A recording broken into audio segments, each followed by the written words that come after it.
વનની અંદર ફરવા લાગી. ગોપીઓને હવે પોતાની ભૂલ સમજાણી કે જે પ્રભુ આપણી પર કૃપા કરવાને માટે અહીંયા પધાર્યા અને આપણા હૃદયની અંદર અહંકાર થયો, અભિમાન થયો, તો એ પ્રભુ આપણાથી દૂર થયા. ખ્યાલ આવી ગયો કે હળિયું કાઢવાથી હરી હાથમાં નહીં આવે. બધી જ ગોપીઓ આવી યમુનાના કિનારે પુનઃ પુલિનમાં આગત્ય કાલિંદ્ય કૃષ્ણ ભાવના. યમુનાના કિનારે આવી અને ગોપીઓએ કૃષ્ણ ચરિત્રનું ગાન કર્યું. જે જે લીલાઓ ભગવાને કરી હતી એ લીલાઓનું અનુકરણ કર્યું. મન ગોપીઓનું એકાગ્ર બન્યું. ભગવાનને પ્રસન્ન કરવાને માટે 19 ગોપીઓ એણે ગીત ગાયું જેનું નામ છે ગોપી ગીત. ભાગવત જેની અંદર 10મા સ્કંદની અંદર 4 ગીત છે. વેણુ ગીત, ગોપી ગીત, યુગલ ગીત અને ભ્રમર ગીત. અને આ ચારેય ગીત એ ગોપીઓ દ્વારા જ ગવાણા, જેની અંદર કૃષ્ણનો જ ચર્ચા થઈ. બસ અહીંયા ગોપીઓ બોલ્યા છે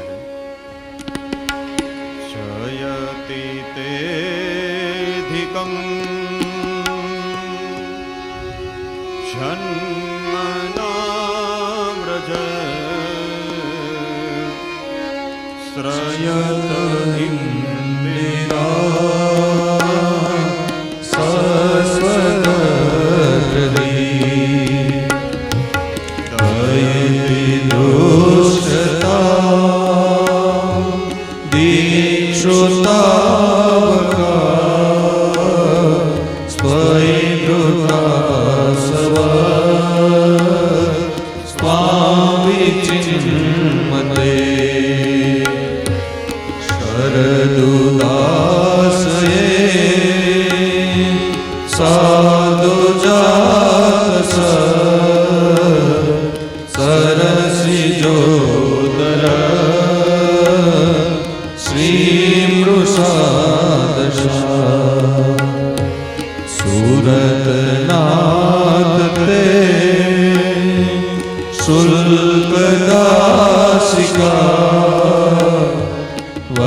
સખૌ દેવા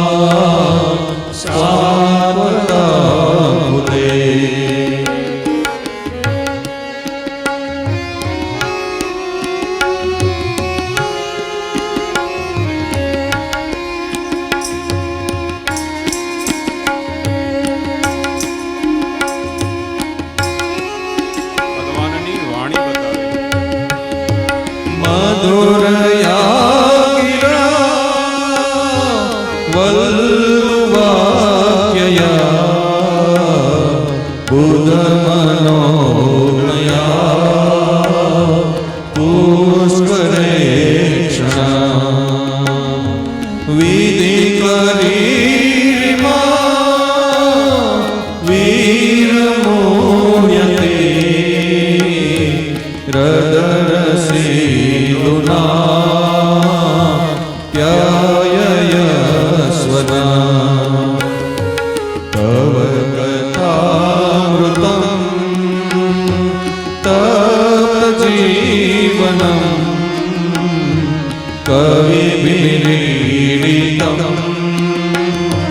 કલ્મષાપહમ શ્રવણમંગલમ શ્રીમદાતતમ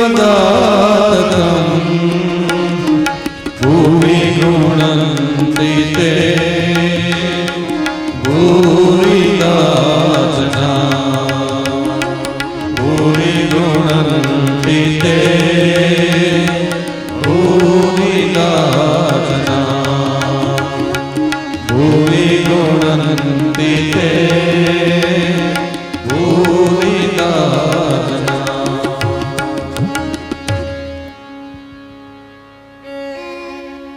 19 શ્લોકની અંદર ગોપીત ગવાયું છે. ગોપીઓએ યાદી કરી કે હે કૃષ્ણ, જ્યારથી તમારો જન્મ જયતે અધિકમ જન્મના વ્રજ, જ્યારથી તમારું પ્રાગટ્ય આ વ્રજની અંદર થયું છે ત્યારથી વૈકુંઠનો મહિમા ઓછો થઈ ગયો છે. અને હે પ્રભુ, આપ વૈકુંઠ છોડી અને વૃંદાવનમાં આવ્યા તો ઇન્દિરા એટલે લક્ષ્મી એ પણ તમારી સેવા કરવાને માટે વૈકુંઠ લોક છોડી અને ગુપ્ત રીતે આ વૃંદાવનમાં આવી અને આપની સેવા કરે છે.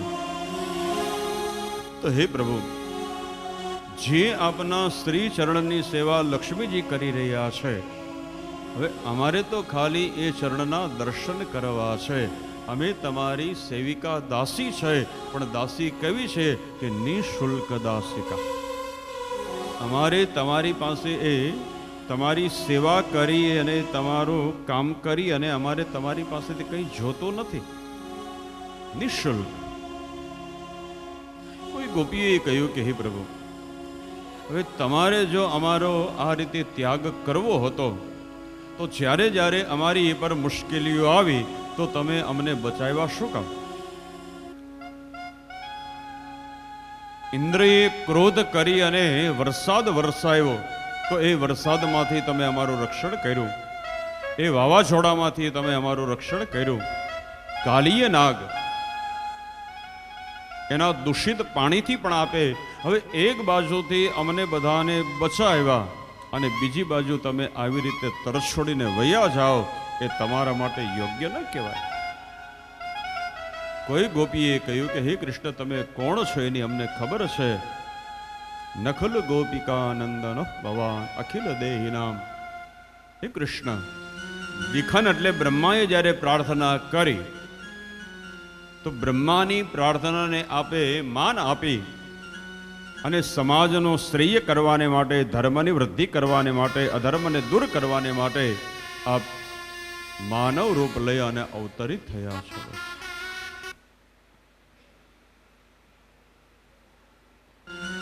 હે પ્રભુ, શું અમારી ભૂલ છે કે આપનું સાનિધ્ય મળ્યું અને અમારા હૃદયની અંદર અહંકાર ન હોવો જોઈએ, અભિમાન ન હોવું જોઈએ, પણ અમારા હૃદયની અંદર ક્ષણિક અભિમાન થયું, પણ હવે એ અભિમાન તો ક્યારનું ઓગળી ગયું છે. શું અમે કોઈ એવો અપરાધ કર્યો છે અક્ષમ્ય? અમને તો એમ લાગે છે કે અમારી કરતા કાલીનાગ સારો.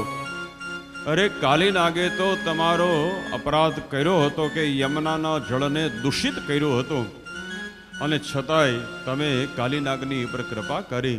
જે તમારા શ્રી ચરણ મોટા મોટા ઋષિ મહાત્માઓને પણ તમારા શ્રી ચરણના દર્શન ન થાય અને એ તમારા શ્રી ચરણ કાલીનાગના મસ્તકની પર ફણી ફણાર્પિતમ તે પદાંબુજમ.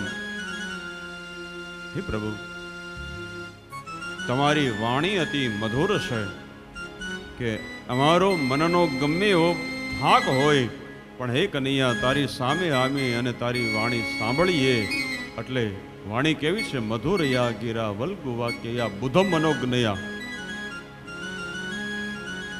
આપની વાણીનો સ્વીકાર, બુદ્ધનો અર્થ અહીંયા એ છે કે જ્ઞાની પુરુષો એ પણ આપની વાણીનો સ્વીકાર. આવી તો મધુર વાણી છે.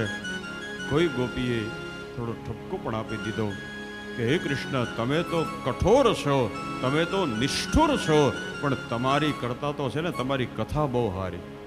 તવ કથા અમૃતમ તપ્ત જીવનમ. તમારી કથા છે કેવી?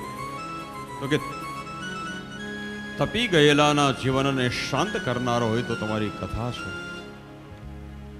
ત્રિવિધના તાપની અંદર અટવાયો હોય માનવ તો એને ત્રિવિધ તાપની અંદરથી મુક્ત કરાવનાર કોઈ હોય તો તમારી કથા છે.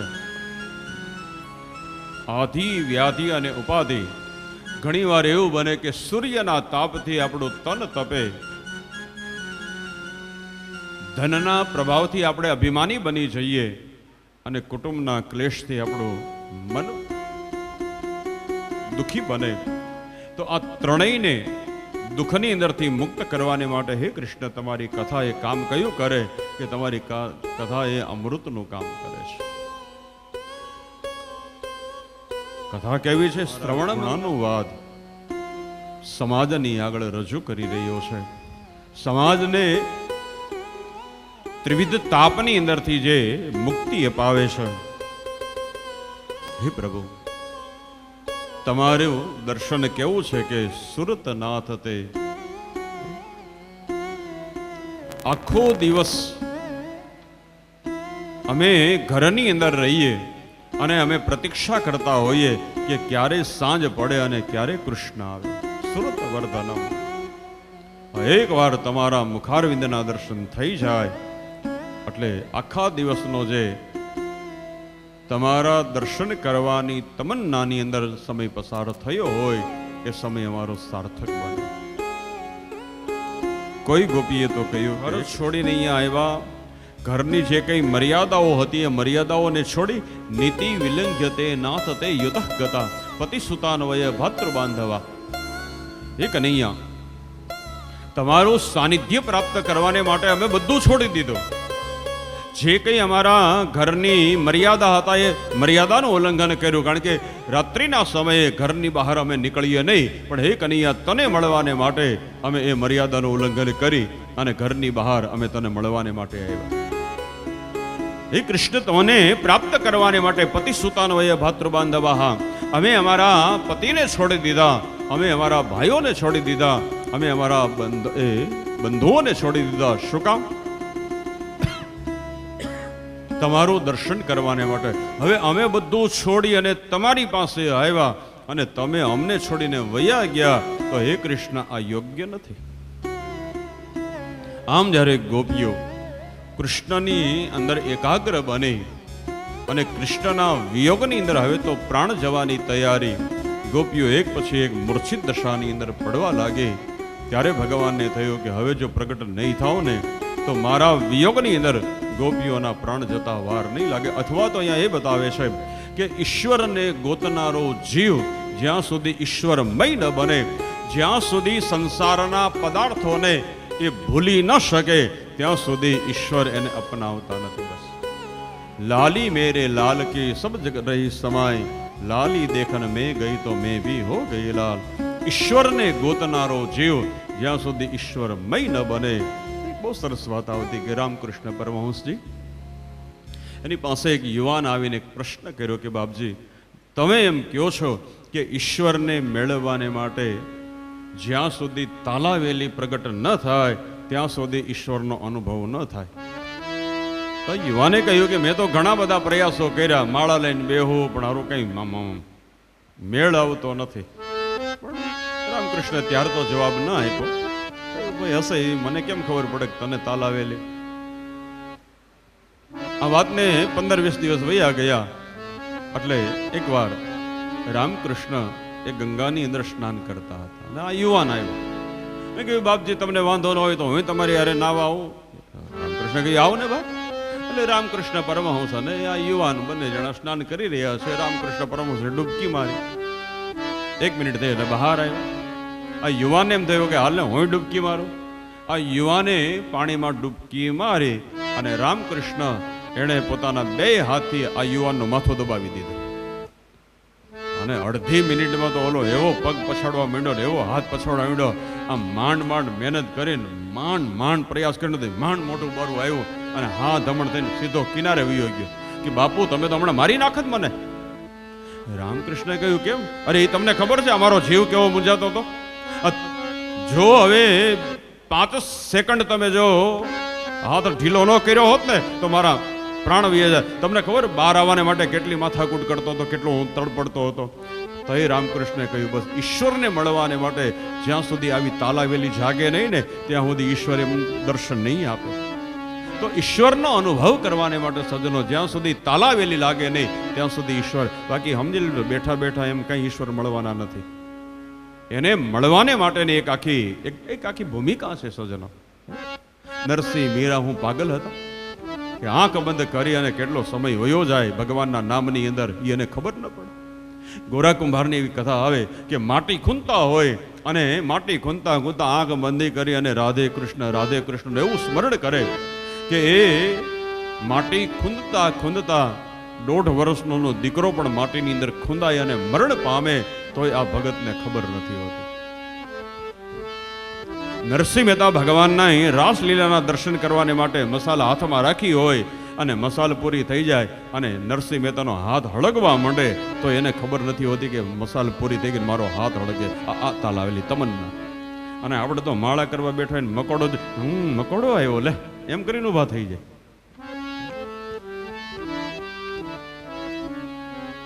તો ગોપીઓ યાદ કરી કે હે પ્રભુ, અમે આપના દર્શન કરવાને માટે અહીંયા આવ્યા છીએ અને આપ અમને છોડીને વયા ગઈ, યોગ્ય ન કહેવાય. ભગવાન પ્રગટ થયા, જીવા પ્રભુ પ્રગટ થયા. ગોપીઓ જે મૂર્છિત દશાની અંદર હતી એકદમ જાગૃત થઈ અને એકદમ કન્યાની આગળ આવી અને ઘેરો વળીને ઊભા રહી ગયા. અને બધી ગોપીઓ બોલી, કન્યા હતો ક્યાં? તો ભગવાને હસતા હસતા કહ્યું કે ગોપીઓ તમારી સામે જ હતો. ગોપીઓએ કહ્યું કે કન્યા આવડો મોટો થયો પણ હજી ખોટું બોલવાની ટેવ ગઈ નહીં તારી. હા, હવે 1.5 કલાકથી તને ગોતતા હતા અને તું કે સામે.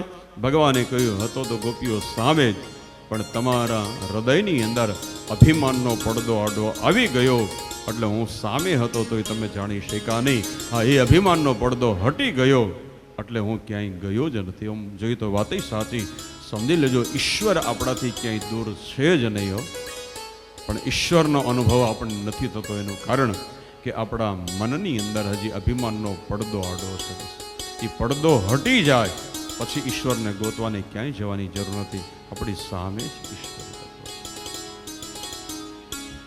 ગોપીએ થોડા પ્રશ્નો કર્યા, ભજે અને કોણ ભજે, ન ભજે તો એ ભજે ને ભજે શું? તો ભગવાને એના પ્રત્યુત્તર આપ્યા કે હું સ્વાર્થી નથી, હું તો બસ જીવ માત્રનો કલ્યાણ કરવા વાળો છું.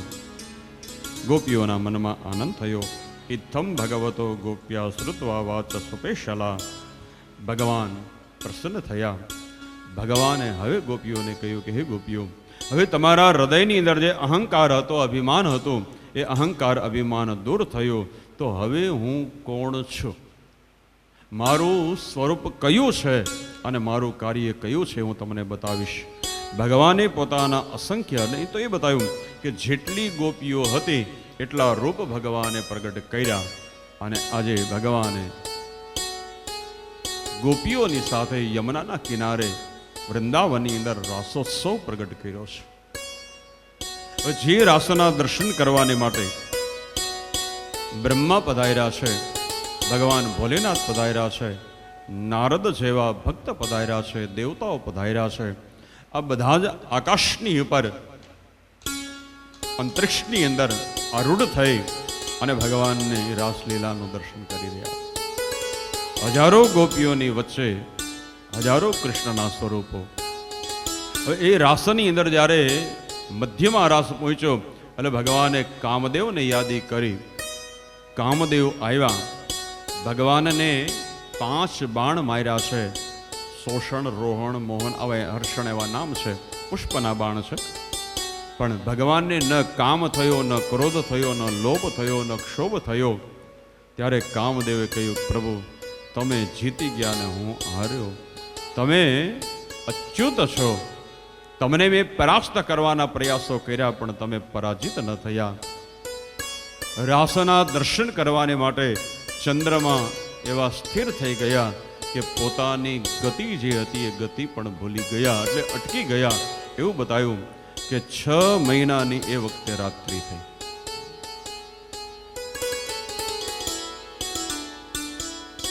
બ્રહ્માના મનની અંદર સેજ મોહ થયો છે. તો પરીક્ષિત રાજાના મનની અંદર પણ આ રાસલીલાની અંદર 2 વખત શંકા ગઈ છે. પછી સુખદેવજી એનું શંકાનું સમાધાન કર્યું. બ્રહ્માના મનમાં એમ થયું કે કૃષ્ણ એ ધર્મની રક્ષા કરવાને માટે અવતરિત થયા છે અને રાત્રિના સમયે આ ગોપીઓની સાથે રાસ રમવું એ સારું ન કહેવાય. ભગવાન શિવજી સમજી ગયા કે બ્રહ્માને મોહ થયો છે.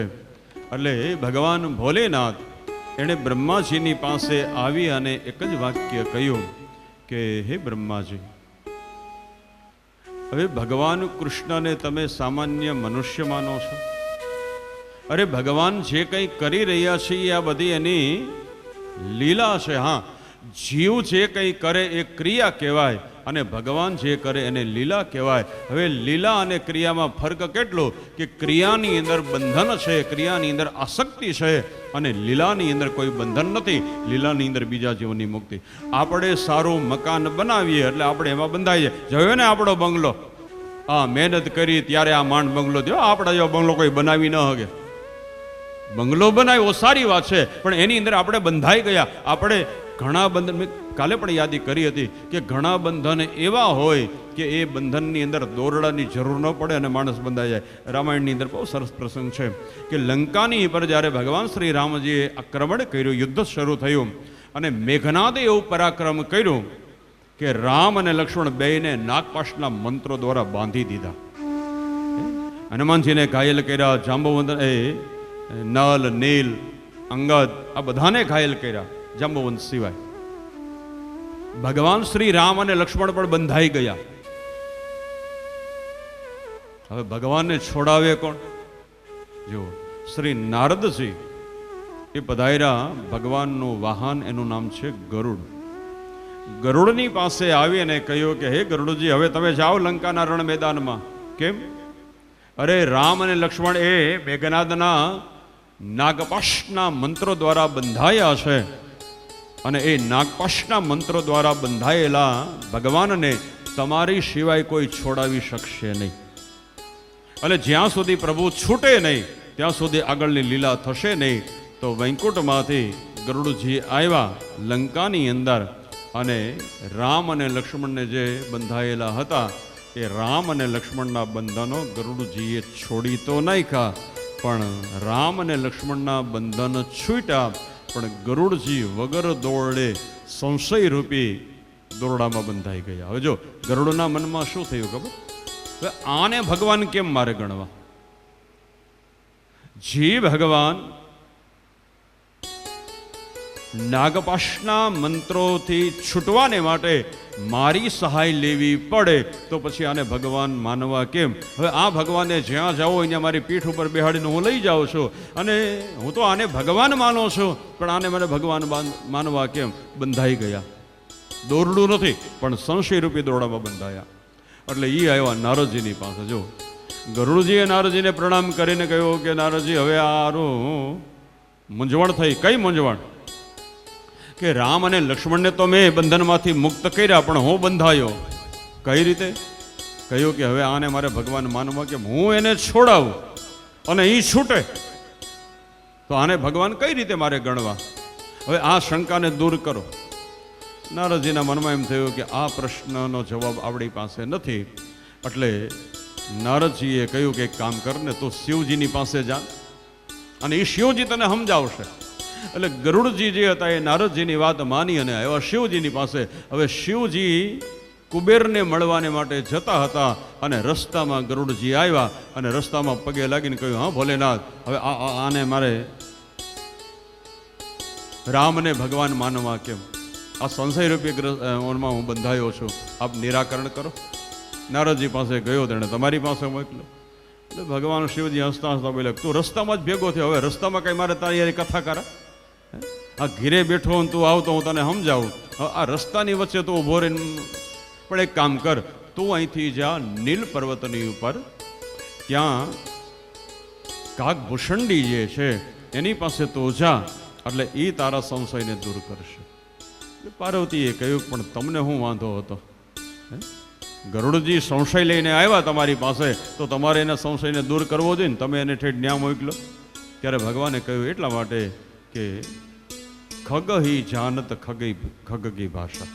ખગ એટલે પક્ષી, પક્ષીઓની ભાષા જાણી શકે. પક્ષીઓ હું બોલતો એ આપણને ખબર ન હોય, પણ ખગહી જાને તો કાગભૂષણની એ પણ પક્ષી છે અને ગરુડ એ પણ પક્ષી છે, એટલે એ એકબીજાની બોલી સમજી શકે. એટલે એની પાસે, અથવા તો ગરુડને એમ છે કે હું પક્ષીઓની અંદર સર્વોપરી છું, કારણ કે પક્ષીઓનો રાજા કોઈ હોય તો એ ગરુડજી છે. પણ સંશયનું સમાધાન કરવાને માટે ઘણીવાર મોટી વ્યક્તિ હોય ને એને નાની વ્યક્તિની પાસે જવું પડે. એટલે કાગભૂષણની, જેને આપણે કાગડાનું સ્વરૂપ કહીએ છીએ, ત્યાં આવ્યા અને એ 7 પ્રશ્નો ગરુડજીએ કર્યા છે. અને એ 7 પ્રશ્નોના પ્રત્યુત્તર એની અંદર રામકથા આખી બતાવી. અને રામકથા સાંભળી ત્યારે જે સંશય રૂપી દોરડું હતું ને એ દૂર થયું. તો કહેવાનો હેતુ એ કે ઘણા બંધન એવા હોય કે વગર દોરડે આપણે બંધાણા હોય. તો એ સંશય રૂપી બંધનની અંદરથી મુક્ત થવાને માટે કેવલ ભગવત ચરિત્ર હૃદયના શુદ્ધ ભાવથી. તો ભગવાન શિવજીએ બ્રહ્માને સમજાવ્યા કે જે પ્રભુ સંકલ્પ માત્રની અંદર સૃષ્ટિનું સર્જન કરે તો એ જે કંઈ કરે એને લીલા કહેવાય. લીલાની અંદર આસક્તિ નથી, બંધન નથી, બીજા જીવોનું મોક્ષ છે. પછી તો ભગવાને પણ બ્રહ્માની આ માયાને દૂર કરવાને માટે પોતાની માયા પ્રગટ કરી. બ્રહ્માજી જ્યાં જોવે ત્યાં કોઈ જગ્યાએ કૃષ્ણ દેખાણા જ નહીં. જ્યાં જોવે ત્યાં ગોપીઓ, જ્યાં જોવે ત્યાં ગોપીઓ. બ્રહ્મા વિચાર કરે કે હમણાં તો એક એક ગોપીને એક એક કાન હતા, હવે આ વળી જ્યાં જોવે ત્યાં ક્યાંય ગોપીઓ છે જ નહીં. જ્યાં જોવે ત્યાં કૃષ્ણ, જ્યાં જોવે ત્યાં કૃષ્ણ. અરે બ્રહ્મા આપને મનમાં સોચને લગે કે કૃષ્ણ એક હે કે અનેક હે. વળી ભગવાને માયા બદલાવી. જ્યાં જોઈએ ત્યાં નારાયણની નાભીની અંદર કમળ ને કમળ ઉપર બ્રહ્મા. આમ અસખ્ય બ્રહ્માને જોયા ત્યારે બ્રહ્મા મૂંઝાણા કે આ જગતને સર્જન કરવા વાળો હું છું કે આમાંથી કોઈ છે. ત્યારે ખ્યાલ આવી ગયો કે નહીં, કૃષ્ણ એ ભગવાન છે અને ભગવાન જે કંઈ કરે એ બધું જ સારા માટે જ કરતા હોય. જે સંશય થયો હતો એ સંશયનું સમાધાન થયું. જે ગોપીઓ અત્યાર સુધી કૃષ્ણને નંદ યશોદાના પુત્ર માનતા હતા, પણ હવે એને જો આ રાસોત્સવની અંદર ખ્યાલ આવી ગયો કે કૃષ્ણ એ બ્રહ્મ છે. જગતનો શ્રેય કરવાને માટે, જગતનું કલ્યાણ કરવાને માટે જે ભગવાનને અવતાર લેવાનું કોઈ પ્રયોજન નથી, પણ માનવ સમાજનો જીવનને શુદ્ધ બનાવવાને માટે ભગવાને આ માનવ અવતાર લીધો છે અને આપણે સદભાગી છે. આમ કૃષ્ણ એ બ્રહ્મ છે એનો અહેસાસ થયો, એનો અનુભવ થયો અને ભગવાને રાસને પૂર્ણ કર્યો. ભગવાને ગોપીઓને કહ્યું કે હે ગોપીઓ, હવે તમે ઘરે જાઓ. મેં તમને જે રાસની અંદર દર્શન કરાવ્યા એનું તમે સ્મરણ કરજો અને તમે બધા મારા પરમપદને વિશે પ્રાપ્ત થશો. ભગવાનને પ્રણામ કરી અને ગોપીઓ એ આવ્યા વૃંદાવનમાં. પણ ભગવાને જ્યારે રાસનો પ્રારંભ કર્યો એ પહેલા એક શબ્દ બતાવ્યો હતો કે ભગવાન અપિતા રાત્રિ શરદો મુલ્લ મલ્લિકા વિક્ષરંતો मनश्चक्रे योग माया उपाश्रिता. भगवाने अपनी योग माया का थोड़ा आश्रय लिया तो योग माया का कर्तव्य क्या हुआ? तो बताया कि वृंदावन में કૃષ્ણની સાથે ગોપીઓ 6 મહિનાનો એક રાત્રિ થઈ, પણ વૃંદાવનની અંદર યોગમાયાનું કર્મ કયું હતું કે સમયને સ્થિર કરી દીધો કે ગોપીઓ 6 મહિના પછી જ્યાં રાસ રમીને આવી તો જે ગોપી રસોઈ કરતી હતી અને રસોઈ કરતા કરતા ગઈ હતી, એ જ્યાં આવીને જોવે તો હજી તાવડી જે ચૂલા ઉપર મૂકી હતી ને એ ગરમ નહોતી થઈ.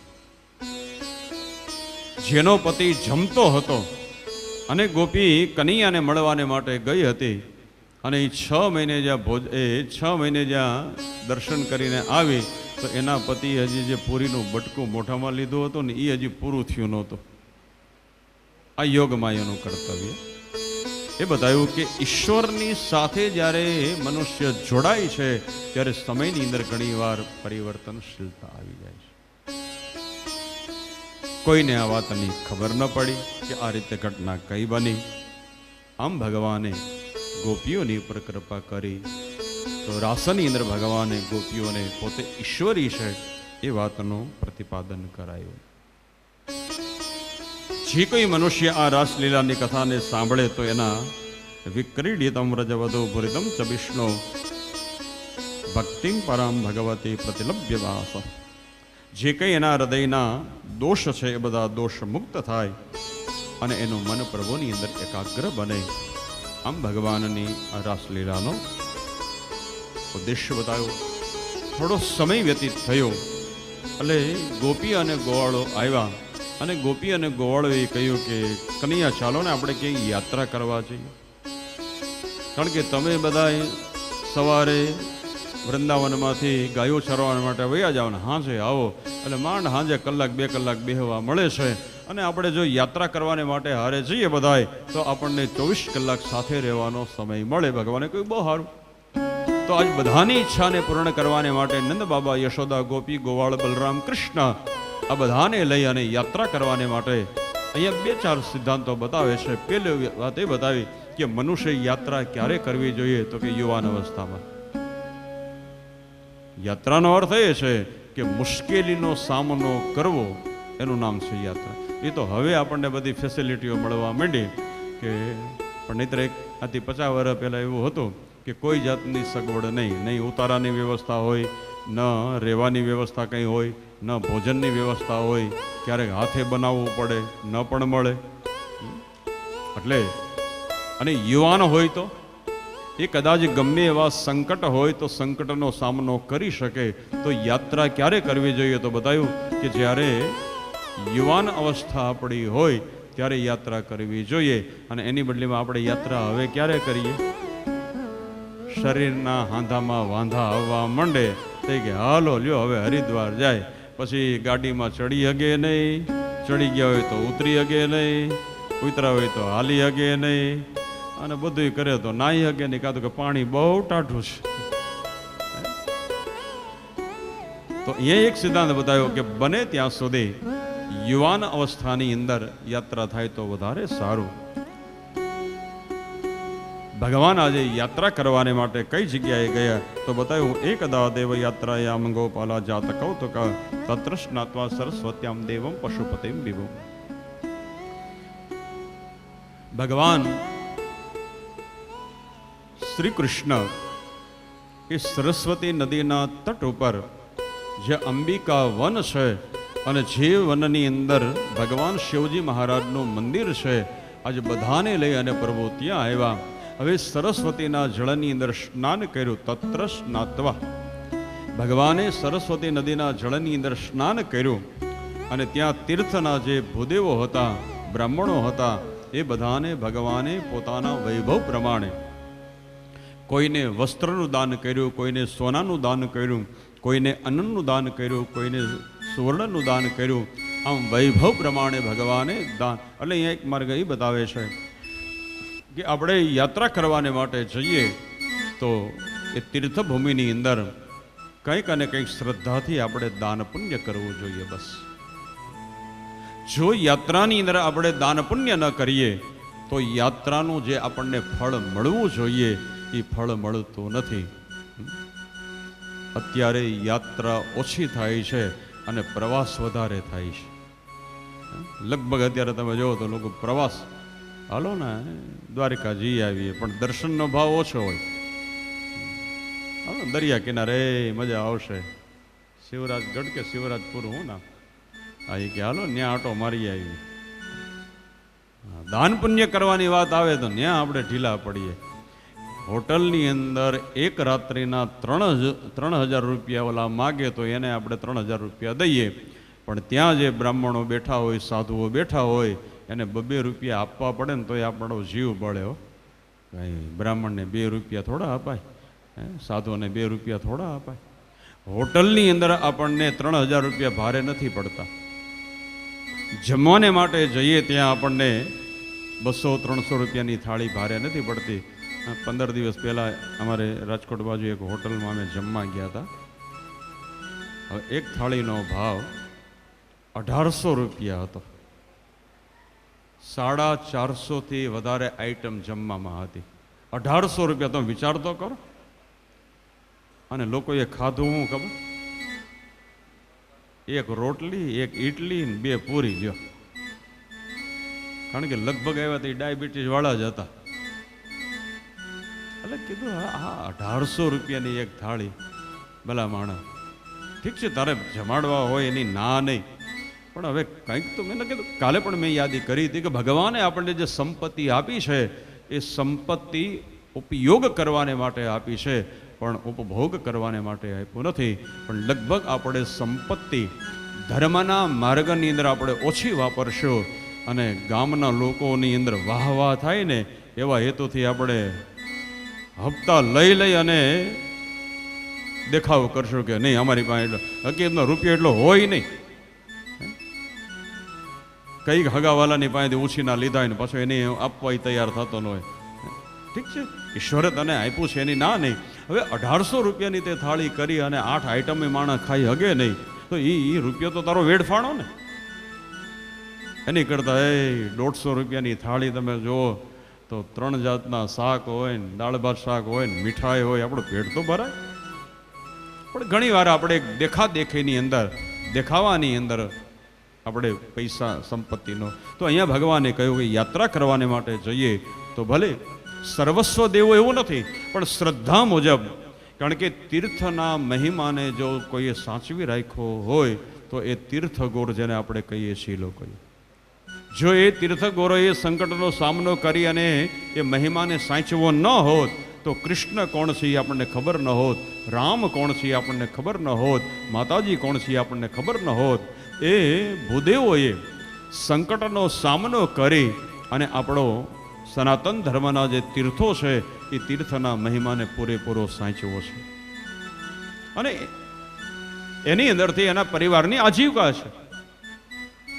તો આપણે જેણે આપણા સનાતન ધર્મની ધરાને સાચવી છે, સંસ્કૃતિ અને પરંપરાને જેણે જાળવી છે, તો આપણે એનું પણ સન્માન કરવું જોઈએ, એને પણ દાન દક્ષિણા આપવી જોઈએ. પછી ભગવાને શિવજી મહારાજના મંદિરની અંદર આવી અને ભગવાન શિવજીની પૂજા અર્ચના કરી. કાલે પણ યાદી કરી હતી કે ભગવાન શિવજી મહારાજ એ કનૈયાની પૂજા કરે અને કનૈયો એ શિવજીની પૂજા કરે. હરિ અને હર આ બંનેની અંદર કોઈ ભેદ નથી. આ ભેદ તો આપણે બધાએ ઊભો કર્યો. બસ ભગવાન શિવજી મહારાજ અને ભગવાન કનૈયાની રાસલીલા અતિ જ્યાંથી આપણે પહેલે દિવસે પોથી યાત્રા લીધી સિદ્ધનાથ મહાદેવ મંદિર, એવું બતાવે છે આ સિદ્ધનાથ મહાદેવની સ્થાપના ભગવાન કૃષ્ણએ કરેલી છે અને ભગવાન કૃષ્ણએ આ મહાદેવની સ્થાપના કરી અને બધી સિદ્ધિ પ્રાપ્તિ થઈ એમને, એટલે એ મહાદેવનું નામ પડ્યું સિદ્ધનાથ મહાદેવ. તો ભગવાન શ્રી કૃષ્ણની રાસલીલા ભગવાન શિવજીને અતિ પ્રિય છે. ભગવાન શિવજીને દર્શન દેવાને એ કથા બહુ સરસ છે. આપણે ગોપનાથ મહાદેવની અંદર જ્યારે ભગવાન ભોલેનાથ નરસિંહને દર્શન દેવાને માટે પ્રગટ થયા, અરે ભગવાન ગોપનાથ મહાદેવે કહ્યું કે નરસિંહ શું જોઈએ તારે? નરસિંહે કહ્યું કે મને ખબર નથી મારે હું જોઈએ એ, પણ એક કામ કરો ને, તમને જે ગમતું હોય ને એ મને બતાવો. શિવજીએ કહ્યું મને તો કનૈયાની રાસલીલા બહુ ગમે છે.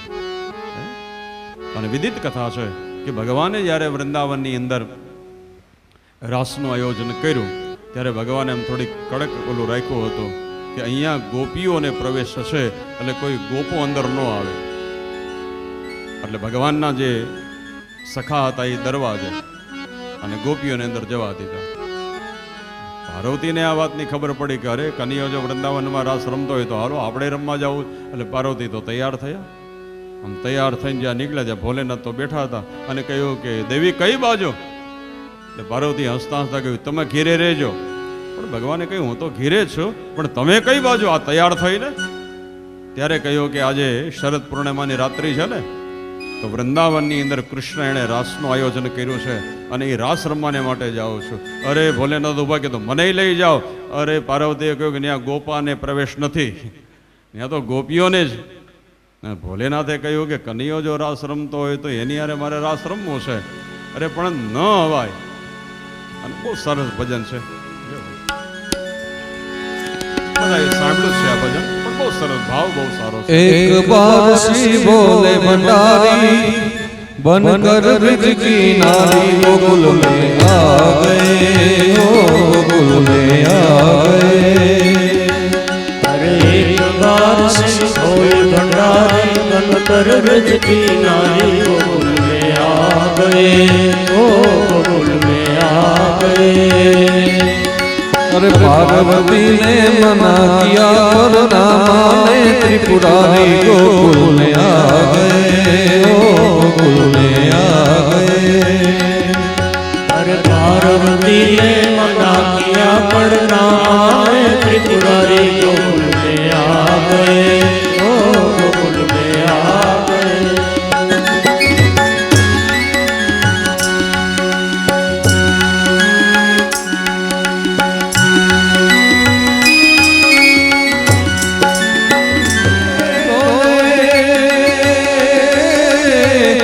मैं भी चलूंगा तेरे संग में.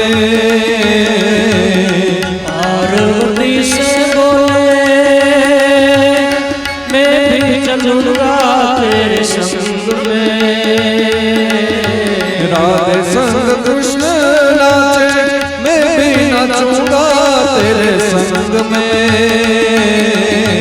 राधे संग कृष्ण नाचे मैं भी नाचूंगा तेरे संग में. अरे रास रचेगा ब्रज में बारी, रास रचेगा ब्रज में बारी, हमें दिखा दे प्यारी गोकुल में आ गए, हो गोकुल में आ गए. एक बार शिव बोल भंडारी बनकर ब्रज की नारी गोकुल में आ गए, ओ गोकुल में आ गए.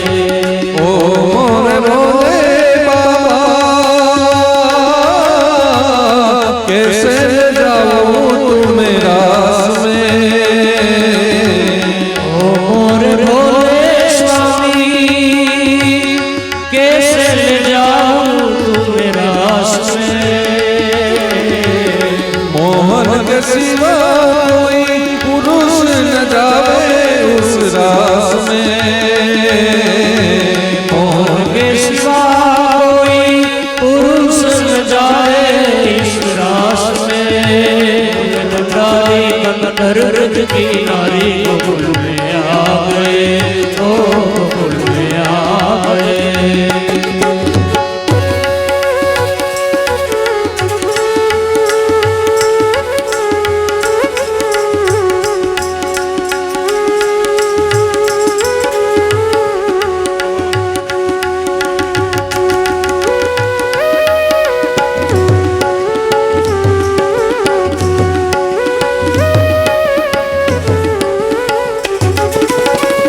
ऐसे सजा दे मुझको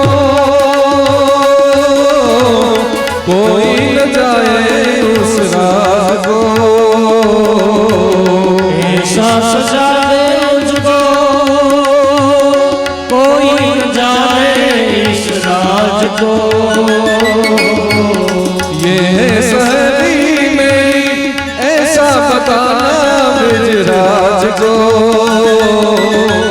ये सहेली मेरी ऐसा बगाना ब्रजराज को। अरे नानक गजरा नानक साड़ी, नानक गजरा नानक साड़ी, चाल चली मतवाली गोकुल में आ गए हो। कर ब्रज की नारी गोकुल में आ गए, ओ गोकुल में आ गए। ओ मोरे भोले स्वामी, वारी में जाओ इस रूप को। ओ मोरे भोले स्वामी, वारी में जाओ इस रूप को। एक दिन मोहन स्वामी आ ही गए थे इस रूप में। एक दिन मोहन स्वामी आ ही गए थे इस रूप में। और पहली बारी मोहन की थी, पहली बारी मोहन की थी, अब की बार तुम्हारी गोकुल में आ।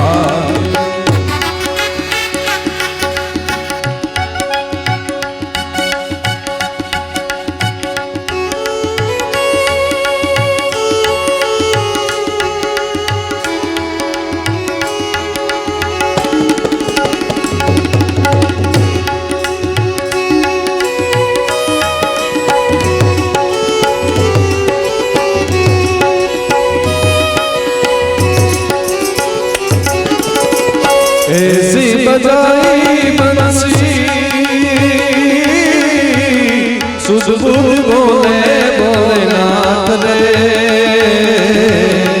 ऐसी बजाई बंसी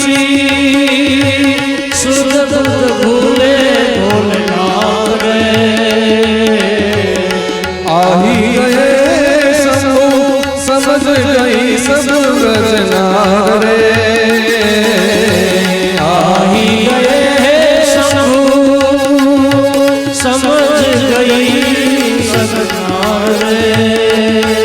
अरे सच गई जब सर से सारी, सच गई जब सर से सारी, तो मुस्कुराए बनवारी गोकुल में आ गए हो, गोकुल में आ गए। अरे एक बार शिव भोले भंडारी बन कर व्रत की नारी गोकुल में आ गए, ओ गोकुल में आ गए। अरे पार्वती ने मना किया पर ना माने, त्रिपुरारी गोकुल में आ गए, ओ गोकुल में आ गए। पार्वती ने मना किया पर ना माने, त्रिपुरारी गोकुल में आ गए, ओ गोकुल में आ गए। एक बार श्री भोले भंडारी बन कर ब्रज की नारी गोकुल में आ गए, ओ गोकुल में आ गए।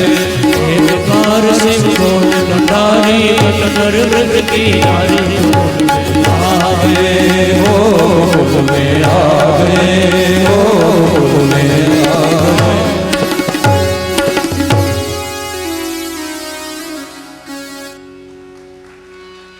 હા આનંદ થયો હોય તો આમ તાલીઓ તો પાડો સંગીતકારો માટે. કનૈયાની રાસમાં મારે આવું છે. પણ પાર્વતીએ કહ્યું કે ત્યાં કોઈ ગોપીને પ્રવેશ નથી. અહીંયાની યારે રાસ રમવાને માટે હાડી પહેરવી પડે તો મારું કાંઈ જવાનું નથી. લાવો તમારા કપડા. લગા કે ગજરા પહેન કે સાડી ચાલ ચલી મતવાલી. શિવજીએ પાર્વતીના પાર્વતી રાજી થઈ, બારી જાઓ ઈ સ્વરૂપ. વાહ ભોળેનાથ. પાર્વતી હસતા હસતા બોલ્યા કે લગ્ન કરવા આવ્યા ત્યારે તૈયાર નહોતા થયા, આજે તૈયાર થઈ ગયા. જરાક આમ હાલો તો ત્યાં તો મોટી મોટી ડાફો. અરે પાર્વતી કે આમ ન હલાય. નાટક થતા અને એમાં પછી જે સ્ત્રીનું પાત્ર ભજ્યું ને હાલે તો મોટી મોટી ડાફું ભરીને ખબર પડી જાય. હે એ નાટકમાં નાટક થતું. અને હું નાનો હતો ને ત્યારે નાટકમાં રમતો લવકુશના પાત્રમાં. જે પાકું કરવાનું આપ્યું ને ત્રીજે દી પાકું થઈ જાય. અને સાહેબ ખીજાય ભણવાનું યાદ નથી ને આ યાદ છે. મજા આવે એમ નાટકમાં. 1972ની સાલમાં એમ નહીં મહારાજ, ધીમે ધીમે હલાય. અને જોજો કંઈ બોલતા નહીં, કારણ કે તમે બોલશો તો પાછું બહુ આવ્યા લાજ કાઢીશ. પાર્વતીને જોઈને સેવકો તો રાજી થયા, પણ પાર્વતીની હારો હાર હતા શિવજી. એટલે સેવકોએ કહ્યું, હા માતાજી આ કોણ છે? એટલે પાર્વતીએ કહ્યું કે એ મારી બહેનપણી છે. પણ લાજ કાં કાઢી?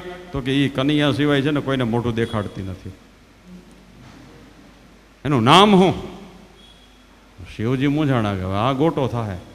પણ પાર્વતી તો હોશિયાર ને. પાર્વતીએ કહ્યું કે એનું નામ શિવાની છે, પણ અમે એને સંભોળી કહીને બોલાવીએ છીએ. શિવજી કે હા ગમે એ કયો, હવે મારે જ કંઈ બોલાય એમ છે ને. સેવકોના મનમાં એમ થયું કે આ આવડી મોટી આમ ગોપી, આમ દેખાવમાં ગોપી હોય એવું લાગતું નથી, આ આવી ગોપી. એટલે પાર્વતીએ કહ્યું પહાડનું પાણી પીધું છે ને, આ પહાડી ગોપી છે. અને એ તો અંદર. હવે શિવજીએ લાજ કાઢી. માં પાર્વતી તો રાસે બહુ સરસ રમે છે, પણ હવે શિવજીને વાંધો એ પડ્યો કે શિવજી તો ત્રાંડવના ખેલાડી છે અને એને રાસ રમતા આવડે નહીં. કારણ કે રાસ રમવું એ કળા છે. જો ન આવડતો હોય તો બીજાનું જ્યારે ઊભું રહેવાનું હોય ને ત્યારે શિવજી હાલે એટલે આગળ ગોપી ઊભીને એને ભટકાય, અને જ્યારે હાલવાનું હોય ને તો શિવજી ઊભા રહે એટલે વાહેવાળી ગોપી ભટકાય. લાજ કાઢી હતી અને હાથમાં દાંડી, એટલે કે આમ કરવા જાય પણ ગોપીને કાં માથામાં દાંડીઓ વાગે ને કાં વાહ. અને ભગવાન કૃષ્ણનું ધ્યાન ગયું ને એસી બજાઈ બંસી શુદ્ધ બોલે ત્રિપુરારી, સરસે ખીચક ગઈ જબો વો સાડી, ભોલે શર્મા ગઈ. ભગવાને બાંસરીનો નાદ કર્યો અને શિવજીનું મન એવું એકાગ્ર બન્યું કે જોલી સાડી લાજ કાઢી હતી ને એ લાજે ધીમે ધીમે આમ હરકીને આમ ખંભા ઉપર આવી ગઈ. તો એ ખબર પડી કે આ તો ભોલેનાથ છે. ભગવાન ભોલેનાથ હસવા માંડ્યા કે પ્રભુ આ તમારા રાસલીલામાં દર્શન કરવા હતા ને એટલે હાડી પહેરી, બાકી તો હું કોઈ દી હાડી પહેરું નહીં. અને એ વખતે ભગવાન કૃષ્ણ બહુ રાજી થયા અને વૃંદાવનમાં યમુના નદીના કિનારે તબસે ગોપેશ્વર હુઆ થા. જો આપ વૃંદાવનમાં ગયા હો તો યમુનાના કિનારે, હવે તો ઘણા બધા શિવજીના મંદિર છે, પણ હું જ્યારે 1982માં ભણતો ત્યાં વૃંદાવનમાં તો એક જ શિવજીનું મંદિર, અને એ ગોપેશ્વર મહાદેવ. ભગવાન કૃષ્ણએ પોતાના હાથથી યમુના નદીના કિનારે આ શિવજીનું મંદિર બનાવ્યું અને નામ પડ્યું તબસે ગોપેશ્વર હુઆ થા. તો ભગવાન શ્રી કૃષ્ણ એ શિવજીની પૂજા કરે અને શિવજી એ કનૈયાની પૂજા કરે. આપણને એક જ માર્ગ બતાવે છે કે ભગવાન પ્રત્યે હંમેશા ભાવ રાખો, પણ ક્યારેય ભેદ ન રાખો. રાત્રિના સમયે નંદ બાબા જ્યાં સૂતા હતા ત્યાં એક અજગર આવ્યો અને નંદ બાબાને ગળવાનો પ્રયાસ કર્યો. ભગવાને પોતાના પગનો પ્રહાર કર્યો અને અજગરનું શરીર છૂટી ગયું. ભગવાને કહ્યું કે ભાઈ દેખાવમાં તો બહુ રૂડો રૂપાળો લાગે છે અને તું આ અજગરની યોનિને કઈ રીતે પ્રાપ્ત થયો? ત્યારે એણે પોતાનો પરિચય આપ્યો કે અહમ વિદ્યાધર કષ્ટે સુદર્શન ઇતિ વિસ્તૃતા. હું સ્વર્ગની અંદર રહેવાવાળો વિદ્યાધર છું, પણ મને મારા રૂપનું અભિમાન થયું કે સ્વર્ગની અંદર હું જેટલો રૂડો રૂપાળો હતો એટલો બીજો કોઈ રૂડો રૂપાળો હતો નહીં, અને બીજું મારી પાસે સંપત્તિ એટલી હતી. હવે સુંદરતાનું અભિમાન અને સંપત્તિનું અભિમાન, અને મેં વૃદ્ધ એવા અંગીરા ઋષિનું અપમાન કર્યું. બીજાને વૃદ્ધ થયેલા જોઈ અને મને હસવું આવ્યું. એટલે ઋષિએ કહ્યું કે ભાઈ યુવાનનું કર્તવ્ય છે કે બીજાને વૃદ્ધ થયેલા જોઈ અને એની સેવા કરવી જોઈએ, પણ એની મશ્કરી ન કરાય. અમ વીતી તું જ વીતશે. અમે તારી જેમ એકવાર યુવાન હતા, પણ એનું નામ છે જવાની. સમજી લેજો, કોઈની રહી નથી અને કોઈની રહેવાની નથી, દરેકની જવાની હો તો જવાની બસ.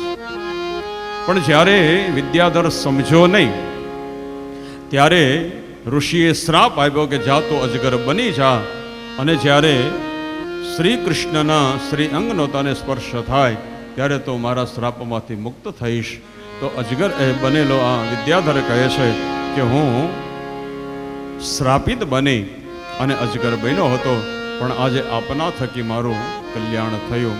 આમ જોઈએ તો એક સૂત્ર બતાવ્યું કે ઘણીવાર મનુષ્યના ભાગ્યના લખાણ સારા હોય, પણ જો જીવનમાં લખણ ખોટા પડ્યા હોય તો એના લખણે દુઃખી થતો હોય. હકીકતમાં દુઃખ હોય નહીં, ભાગ્યના લખાણ હારા હોય પણ જીવનમાં લખણ એવા ખોટા પડ્યા હોય એના લખણની હિસાબે આપણને કે આ લખણ ખોટો છે, દુઃખ હોય નહીં.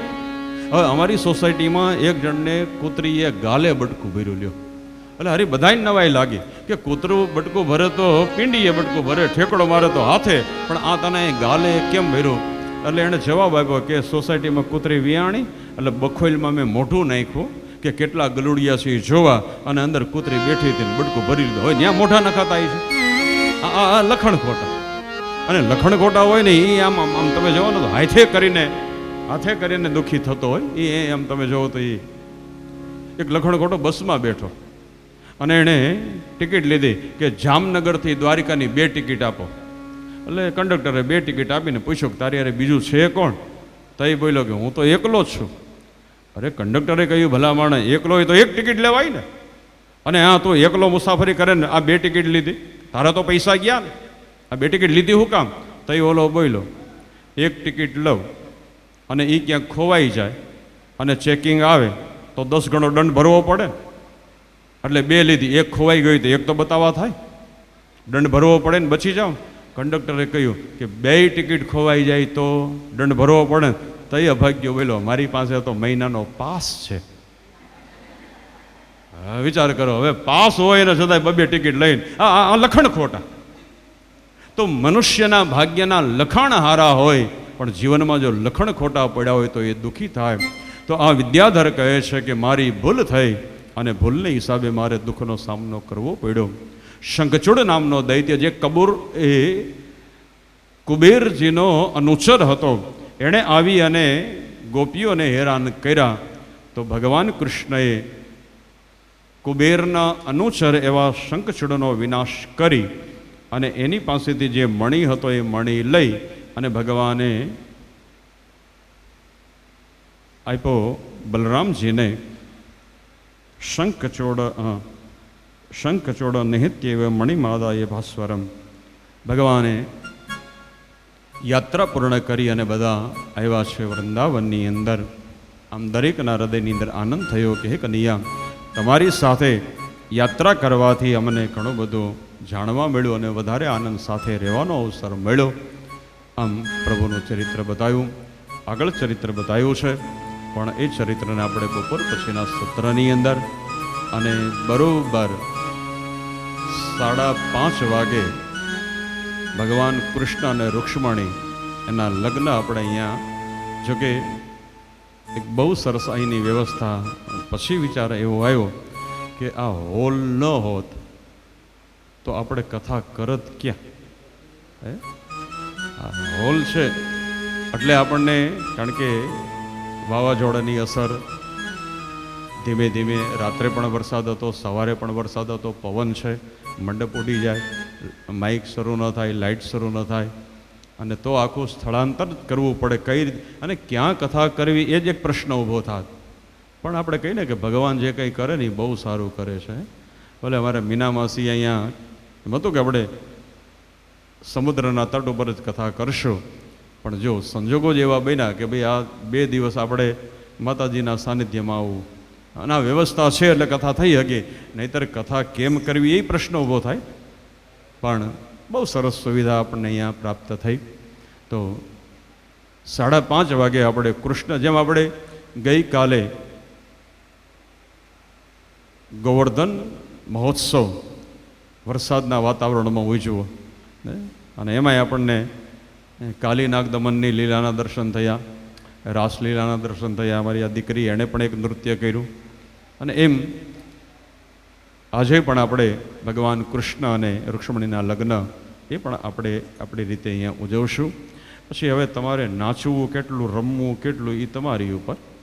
જો તમને એમ થાય કે અમારે 2.5 કલાક સુધી રમવું છે તો તમારે 3 વાગે જાનને પ્રસ્થાન કરી દેવી અને 2.5 કલાક, કારણ કે 5:15 થી 5:30 અહીંયા આવી જાવ, કારણ કે આપણે મંદિરમાં છીએ એટલે મંદિરની સાયંકાલની જે આરતી પૂજા છે એના સમયની અંદર આપણે ફેરફાર કરાવી હગાઈ નહીં.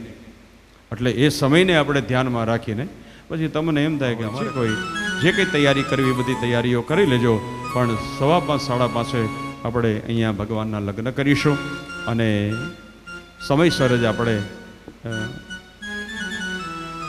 માતાજીની આરતીનો સમય થાય એ પહેલાં આપણે આપણા કાર્યક્રમને સંપન્ન કરીશું. એ યાદી બપોર પછીનું સત્ર હું લગભગ માનું ત્યાં સુધી આજે દરરોજ આપણે 3:30 વાગે કથા કરતા હતા, પણ કદાચ આજે 1/2 કલાક મોડું એટલા માટે કે મંદિર ખુલે છે 4:45 પછી.